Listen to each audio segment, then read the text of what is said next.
like, like Rainn Wilson and like Jenna said she would do it and Mindy I would totally Kaling. do it, but I might be replaced by Emma Stone. I don't know. I don't know how what they're thinking. I have no idea.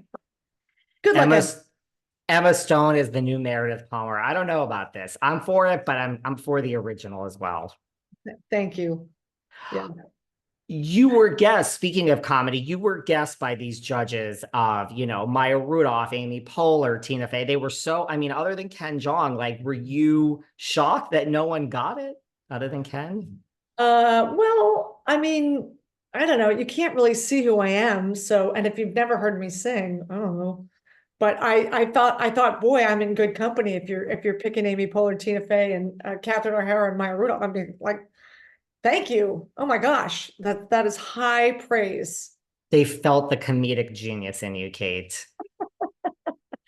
Well, it was fun to be a starfish, I will tell you. And I kept thinking, why am I a starfish? Why did they pick starfish? And I'm thinking, well, I'm kind of a star and I drink like a fish. I don't know. I don't know. Try to get behind the creative team at Mass Singer, It's like an ode to Meredith and her, drinking abilities. right? Yeah.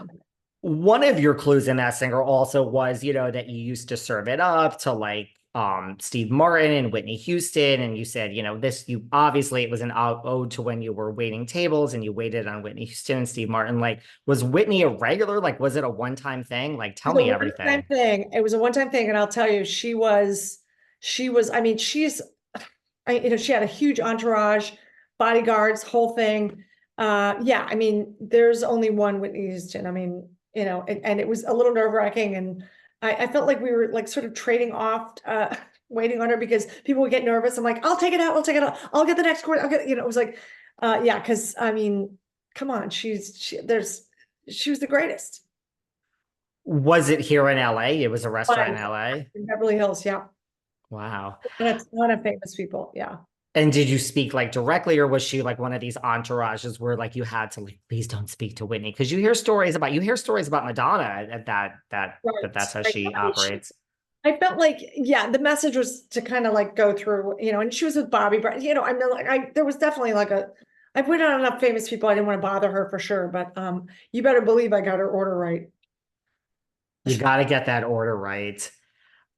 How does Mass Singer compare? Nervous and they don't, I found it even me as a customer, like sometimes people don't write my order. My boyfriend always says, I don't think they heard what I said because they were just looking at you and they'll get his order wrong. You're like, wait a second, is this Kate Flannery or is this not Kate Flannery? How did this compare to being on Dancing with the Stars? I mean, I've talked to so many people that say that's one of the hardest shows that they've ever done in their lives. Dancing with the Stars was harder, and actually it was on longer, so it was a little more tense. And also it's live, so it's like, oh my God, you just feel so much more vulnerable. But I felt like there was there are some similar things about it. Just as far like as an artist, like kind of doing something out of your comfort zone. Dancing with the Stars is like a whole new level. Though I have to say, when I initially was asked to do that, I thought I didn't think it was cool. And then once I started, I was like, oh my God, this is the coolest thing I've ever been asked to do. Because literally you have to put all your focus in this one lane and everyone is watching and everyone is judging. And you have to make the best of it or forget it. Don't do it. And like I've heard, like if you just miss one step, it's really like you can't really get it back. It's brutal. Yeah. But I will say, like, I got to do a big part of the tour in season 28. So I was like on I did 45 of my 54 shows. We had to shut down early because of COVID, but that was a lot. I think the other celebs that during that tour were like, they would only do like maybe 5 shows or maybe 8. And for some reason I got 54. And I was in my 50s. It's just crazy, but I had a great time. I have to say it was a really great part of my life as well. Do you remember the steps and do you have a favorite dance? Um, I do. I remember some of the steps. I loved the Viennese waltz, which I didn't think I could do because I got really, I used to get motion sickness and I was like, uh-oh. And I was so sick the first couple of days, but I had a great, Pasha's the best teacher ever. And he was killing it this past season. I got to go see the tour at the Pantages a few weeks ago, which was such a blast. I got to dance with Gleb on stage. They pulled me up. That's so funny. Really fun. The Masked Singer is such a guilty pleasure for so many people. Like, do you have guilty pleasures? Like, do you watch TV? Do you watch reality TV? The only thing I watch is Bar Rescue. I'm just kidding. I mean, I watch more than Bar Rescue, but I have watched Bar Rescue. I'm always rooting for the bars. Come on, can we rescue them all? My dad owned a bar, Flannery's Tavern. Just saying, it's in my blood. It's in But your blood, yes. I've yes, never seen an episode of Bar Rescue. you don't need to. You don't need to. No, I'm not a big reality person, but yeah, I'm guilty pleasure. I'm guilty all the time. I'm guilty because I enjoy my life so much. I sometimes feel bad for other people. You're having fun, right? I really, really, really am. It was so fun to be the starfish. I can't even tell you. I should have worked at Disneyland in a costume. Like I would have had a great time. I But would have, like you didn't find it hard. I mean, how hard is it to sing inside the it's starfish? a little hard, again, it's like sort of like with Dancing with the Stars. Like I wish I could have trained before I trained. Like I wish I would have started in better shape, but it was great. It was really fun. And like I said, I felt so taken care of, and they have such a good crew there, and they really do take care of the talent. So I Ugly Sweater also got eliminated the night that I did, and just oh my God. Charlie, like this icons, it's nuts. Life is crazy. It's crazy. Maybe there's more reality TV in your blood now. Dancing with Stars, Masked Singer, maybe Celebrity Big Brother's next. I Survivor. maybe I don't know. I like to go to sleep at night. I don't like to be filmed. Well, that could, I don't know. Never say never, but I doubt it. Is there a part of this business that like you haven't done? You've done so much that like you still want to try? It begins with a P and it ends with an orn.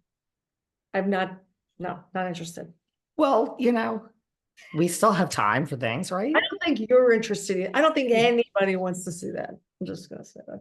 Let's get Well, what about like an actress or an actor? Like, is there someone you just love to work with that you haven't worked with I got how before? much time do you have? Yeah, I mean, they're on enough hours. But I was just thinking like there's so much great television, and I feel like so many of the writers from The Office are just creating such great content now. I'm so happy to have worked with them, and I don't know. I mean, I just feel like life is so interesting. But I feel like I'm in a position where I get to do some scary things, and I think that's really important in life. Like I feel like when you get through those, like it does make you feel stronger, and I don't know. I feel like you kind of can pass that energy along to other people. Singing in front of millions on The Masked Singer is, yes, that would be a scary thing. As we wrap up, we talked about the Office reboot, whether it happens or not, whether you're a part of it or not. Where is Meredith Palmer today? What is she up to? Oh, I think Meredith is a cockroach. I don't think she got her PhD, but I think she's still at Dunder Mifflin because counselors don't make much money. Um, I think her son is still dancing for parties, quote unquote. Yeah, I don't know. I think Meredith's still hanging out at Dunder Mifflin, but also hanging out at Port Richards. Talk about bar rescue. She's Does a lot. multitasking. She is. This is why we love Meredith Palmer. And this is also why we love you. I've loved watching you on all that you've done in your career. This was great to know that you were behind the starfish. I did not get it. Now, in retrospect, you look at the clues, you're like, well, this is obvious, but it never works that way while you're still behind the starfish. So, Ken Jong, I'm jealous you got it, but thank you. It was nice watching you, and thank you for chatting. Thank you so much. I really appreciate it. Have a great day. Thanks. Me